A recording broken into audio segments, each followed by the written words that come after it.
Happy New Year's, everyone. In this weekly Wrangle, I want to talk about setting effective goals. And, well, many of us during this time of year are revisiting our goals. We are creating new goals. We're trying to set New Year's resolutions. So, how do you actually take those goals, those resolutions, and make it actually have an impact on your life beyond maybe a week or two in the future? Because most of us, when we set goals, it makes no significant difference. Or if it does, it lasts for a week or two and then it kind of goes away. So how do you make your goals stick? How do you make them effective and actually create change in the long run? Well, takeaway number one. You have to think about goals from the top down, and you have to have a full picture of what that goal looks like. So here's what I mean. A lot of people don't have success with their goals because of the fact that they can't wrap their head around what's happening tomorrow and how that equals something they want a year from now. You have to start with a long-term goal, kind of start up top here, up high, and identify that long-term goal you want, break it down into midterm goals or midterm markers of success, and then bring that to what's happening tomorrow at 2 p.m. That connection between what's happening tomorrow or right now, and again, that long-term vision or even the midterm milestones is what gets lost when people lose out on their goals or when they can't reach their goals or stay consistent. So here's an example. Let's say that you are a concept artist and you want to get a job or a gig doing concept art maybe a year or two from now, okay? That's what a long-term goal looks like. It says, okay, I want to reach that employment within about a year's time, maybe 2 years, 3 years, something that's pretty far off in the future. Now, we have that long-term goal. We understand it. We want to have a job. We want to also improve our art skills to a point where we can give professional work and then sell it, okay? How do you break that down into midterm milestones? And when I say milestones, I mean things that can be achieved within about a month or two. So when it comes to creating a demo reel or a portfolio for a concept artist, we need to think about what goes into that portfolio now. So maybe you start looking around at other artists that you appreciate and enjoy. Maybe you say, okay, well, I want to be really specialized. I want to be the characters guy, and I want to just be able to specialize in that area of concept art. Okay, cool. What kind of characters? What kind of variety do you want in that reel or in that portfolio? Maybe you have some sci-fi characters. Maybe you have some more medieval styled things. Maybe you have some more just modern. Maybe you have a portfolio that's focused on more classical studies and classical renditions of characters.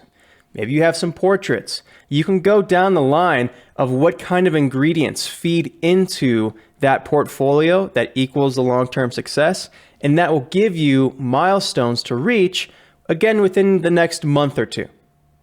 Okay, so we went from a year, we then took that year and we translated that into some months worth of work. Now we need to think about what's happening in the next couple of weeks. So the next level is to then focus on one of those milestones and say, okay, what needs to happen to get that milestone?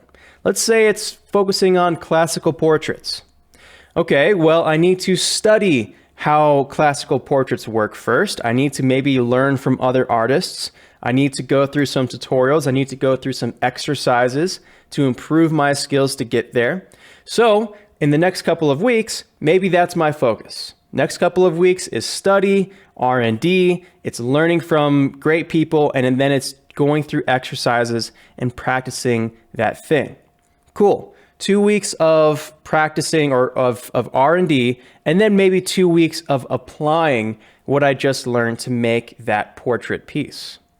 And so that then broke it down into bi-weekly goals. So next couple weeks, I'm going to do that. And then after that, next couple weeks are going to be applying it. And then the last step is what's happening tomorrow.